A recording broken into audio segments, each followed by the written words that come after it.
প্রথমবারের মতো ম্যারাথনে অংশগ্রহণ করছিলাম, আর অংশগ্রহণ করা মানে যে পুরস্কার নেওয়া সেটা কিন্তু নয়।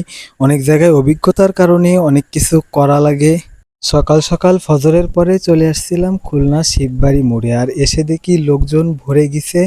অনেক লোকজন হয়েছিল, আনুমানিক বলতে পারবো না, তবে অনেক লোকজন হয়েছিল ম্যারাথনে অংশগ্রহণ করার জন্য। তাই সবাই দাঁড়াইছিল। প্রথমে তাদের সিরিয়াল দিয়ে আস্তে আস্তে টি শার্ট দেওয়া শুরু করলো, আর সবাই চারিদিক থেকে টি শার্ট পরে নিচ্ছিল। আর ম্যারাথনের টি শার্টটা ছিল সাদা, তাই সবাই পরেছিল আর খুব সুন্দর দেখাচ্ছিল সাদা টি শার্টে সবাইকে। এরপর আমরা চেঞ্জ করার জন্য ওই সাইডে গেছিলাম। ওই সাইড থেকে আসার পরে দেখি ম্যারাথন শুরু হয়ে গেছে। তাই দৌড়ের ভিডিওটা আর শুরুর ভিডিওটা ক্যাপচার করতে পারিনি। আর দৌড়ের সময় আসলে এটা সম্ভব হয় না, মন চায় না যে দৌড়ের অবস্থায় ভিডিও করি। যদিও ফোন কাছে নিয়ে দৌড়াইছি, কিন্তু তখন ভিডিও করতে পারিনি। তারপর কিন্তু দৌড় প্রতিযোগিতা শেষ হয়ে গেছে। তারপর এখান থেকে পুরস্কার বিতরণ অনুষ্ঠান হবে, তাই নাস্তা দেওয়ার জন্য সবাইকে বসাইছিল এখানে চেয়ারে।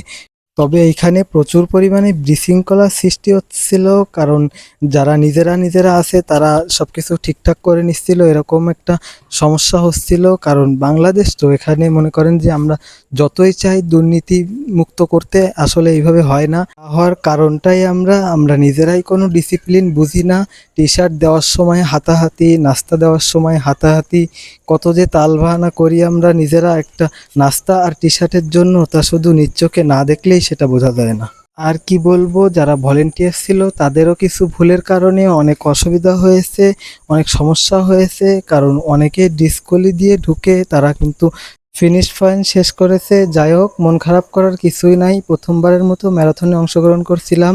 এর আগে স্কুল মাদ্রাসায় অনেক দৌড়েছি, কিন্তু সেখানে তো জোরে দৌড়তে হয় আর অল্প জায়গার ভিতরে দৌড়তে হয়। তাই ম্যারাথনে অংশগ্রহণ করে একটু অভিজ্ঞতা হলো, অনেক কিছু শিখলাম। আশা করি সামনে ভালো কিছু হবে। আমার ভিডিওটা কে কোথা থেকে দেখতেছেন, আপনি যদি আমার পেজে নতুন হয়ে থাকেন অবশ্যই পেজটা ফলো করে দিবেন। আর ভিডিওটা ভালো লাগলে শেয়ার করে দিবেন, লাইক কমেন্ট করবেন। আপনাদের লাইক কমেন্ট শেয়ারের মাধ্যমে ভালো কিছু করতে পারবো, ভালো কিছু হবে। এই ভিডিওটা এই পর্যন্ত, ভালো থাকবেন সবাই, আল্লাহ হাফেজ।